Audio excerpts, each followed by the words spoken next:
What's up, everybody? Welcome back to another episode of Check This Out.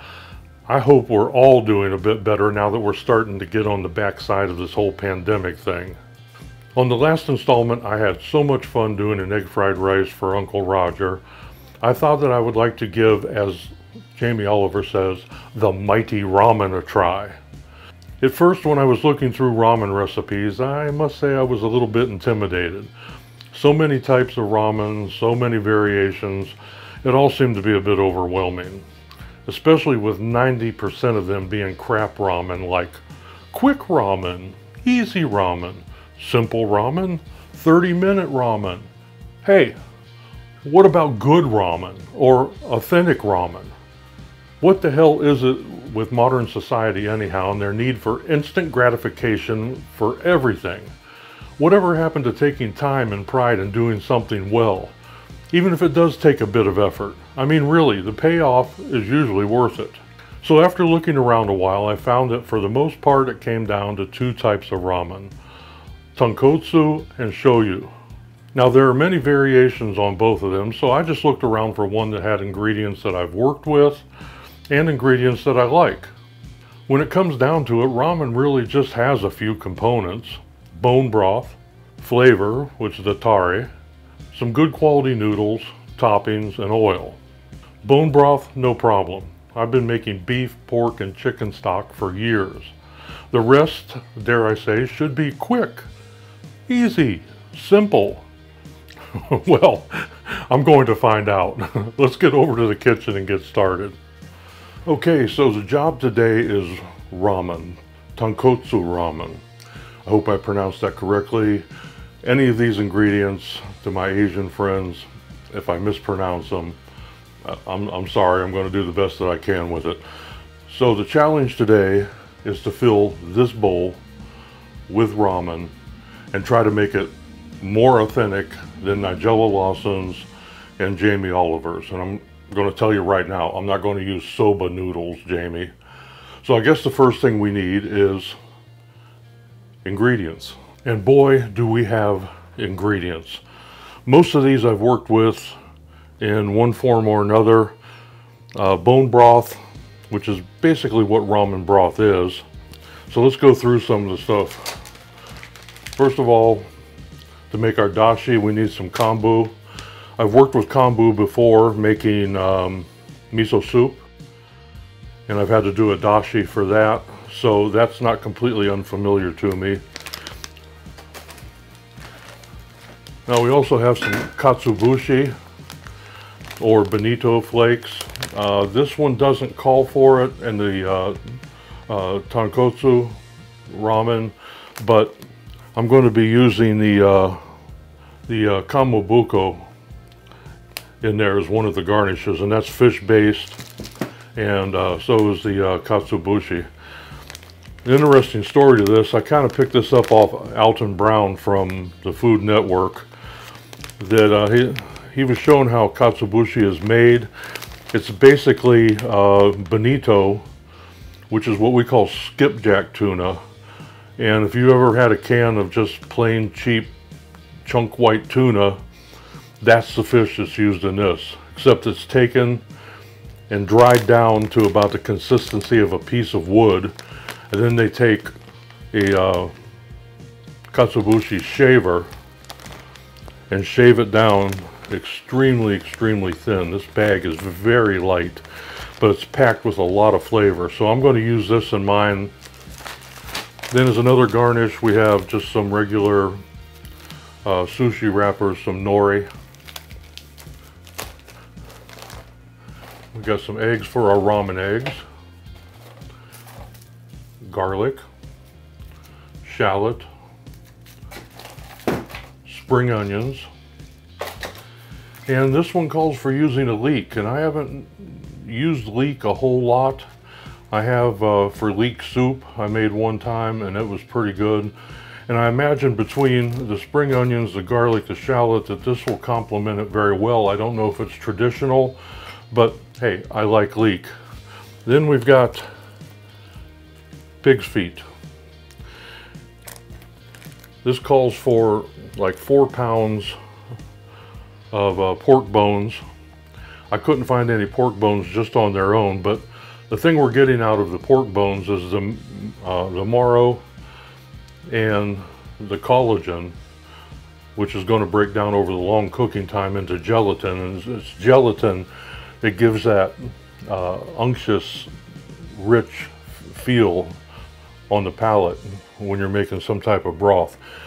If you do use pig's feet, I had my butcher split these in two so that all of this bone marrow and collagen is exposed, and it will render a lot better over the long cooking time. Then we have some pork belly for the CHASHU pork, I believe it's called. Then we have a bunch of chicken bones. Then we got some nice ginger from China. This is dried, but it comes from a very good source, this Pinzi spice here in Ohio. They sell nothing but spices, so they have to sell the very best of everything. Then we have some mushrooms. These are also dried mushrooms, but over the long cooking time, they're going to render their umami really nicely. For another garnish, we have some enoki mushrooms. And then we have another garnish, the kamaboko. Now this one calls for fish sauce, and that's more of a Thai thing than a Japanese, but it only uses a 1/4 cup in the whole recipe, so go ahead and give it a try. Rice wine vinegar, some sake, soy sauce.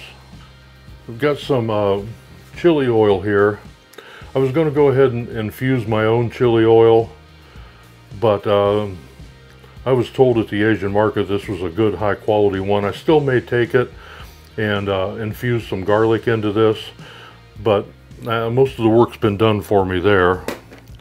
Then of course we have our sesame oil, some mirin, and the star of the show, ramen. Now this ramen kind of has a story behind it. At the Asian market where I go, they don't have this sitting out in the case. This was brought in, imported from Japan. It is fresh ramen, but it was frozen for the transportation. And you had to buy this almost like you was buying crack, because he had to hide it in the freezer because it's not, the packages are not marked for US sale. There's certain information that has to be on here for selling things in the United States. So basically this is underground black market ramen. But this did come from Japan, and I thawed it out, and it does feel like a nice fresh noodle. So whatever it is, it's still going to be better than what Nigella Lawson used, and a lot better than what Jamie Oliver used. Let's go in. Wait, what? Let's go in. What? That's not even ramen. That's soba noodle. A completely different type of noodle. Hiya. Using soba noodles, I love soba noodles, but why he used them in ramen, I have no idea. So let's go ahead and get started. Okay, here I have some kombu that's been soaking for about 3 hours.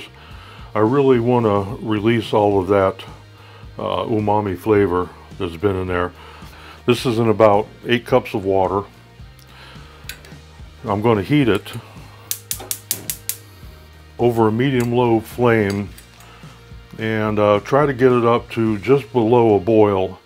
You don't want to boil kombu because it'll get slimy and it will make your dashi bitter. So it should take about 20 minutes for this to get up to a strong simmer just before the boil. Then I'm going to take the kombu out and put my katsuobushi in. Let it steep for about 3 minutes, strain it, and then we're going to go ahead and chill it down. Okay, I have the kombu at about 200 degrees, which I consider a strong simmer. Let's go ahead and get that out of there and put our katsuobushi in.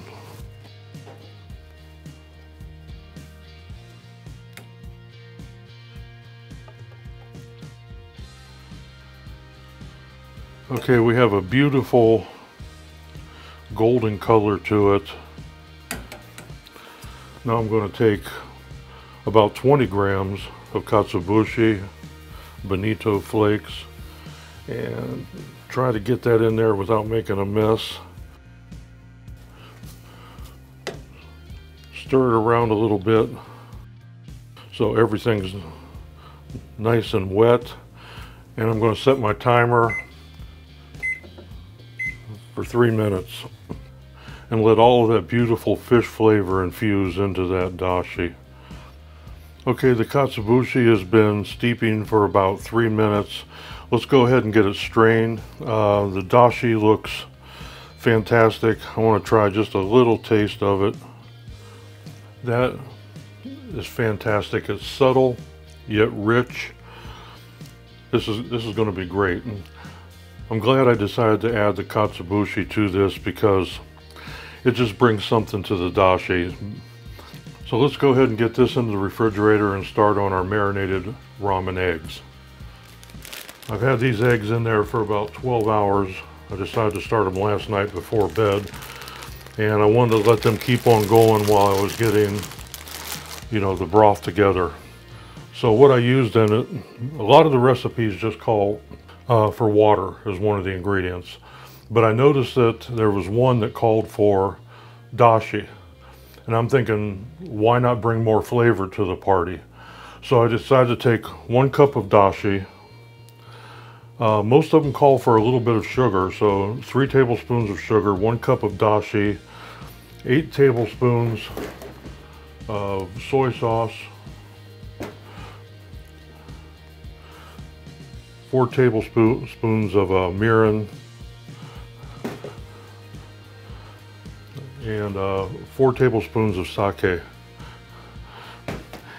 And I just drizzled a little bit of sesame oil in there just because, hey, I like the flavor of it. There's one other thing I wanted to bring up about the ramen eggs. Because it has mirin, which has alcohol in it, and sake, for me, I've seen most of the time in cooking, you really just want the flavors of the sake and the mirin. You don't really want the alcohol, because raw alcohol can bring a lot of bitter flavors to food.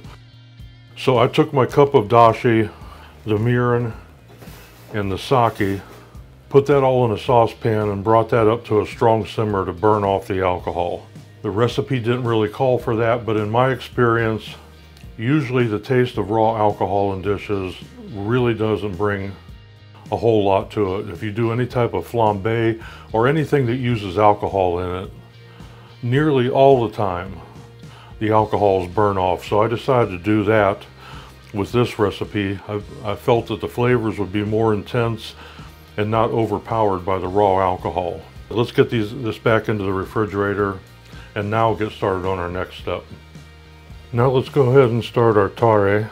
This is another thing that needs to cool off and let all those flavors meld together a little bit. So I'm going to start off with 1/2 cup of chicken broth.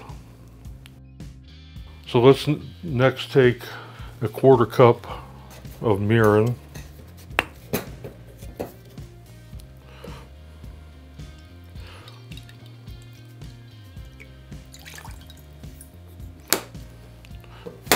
One-half cup of soy sauce, 2 tablespoons of sake, and since this is going to be heated up, I don't think we're going to have a problem with the raw alcohol taste at all in the mirin and the sake. 1 mere teaspoon brown sugar, 1 teaspoon rice wine vinegar. It calls for 1 inch of ginger, but since I have the dried ginger, I don't know how much 1 inch would be, so I'm just going to put some in there. I can't have too much ginger. I love the flavor of it. 2 cloves of garlic smashed, and 1 chopped scallion.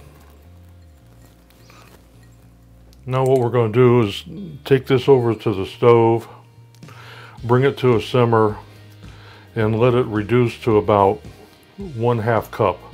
We want to concentrate all those flavors into like a single 1/2 cup. And then we're going to take it out, strain it, chill it, let all those flavors meld together and, you know, kind of get to know each other a little bit. So let's go ahead and get it onto the stove and start it reducing down. Okay, our tare has been simmering probably for about 25 minutes, and we got that reduced down to about 1/2 cup. I think that should be good. I'm going to go ahead and stick that in the refrigerator and let that cool down. Then we're going to start on the most contentious part, our broth. We're going to start our broth with about 4 pounds of pig trotters, split down the middle. Then we're going to take about 2 pounds in chicken bones. Now apparently Uncle Roger had a problem with one home cook that made his and did not clean off the bones after it came to a boil. Now we're going to put enough water in here to cover it, bring it to a boil, and when it comes to a boil, then we need to take our pig trotters out and clean off any coagulated blood or anything like that on them. You want them a nice milky white color according to this. Let's go ahead and give that a try, get some water in, get it on the stove, bring it up to a boil and see what happens. Okay, we brought our bones to a boil and there was a lot of scum on top of it. I cleaned everything off. I think those should be pretty good. Now we need to put the rest of our ingredients in for our broth. 1 pound of chopped pork belly, 1 large onion, just kind of roughly chopped. I just quartered it. Need a whole head of garlic.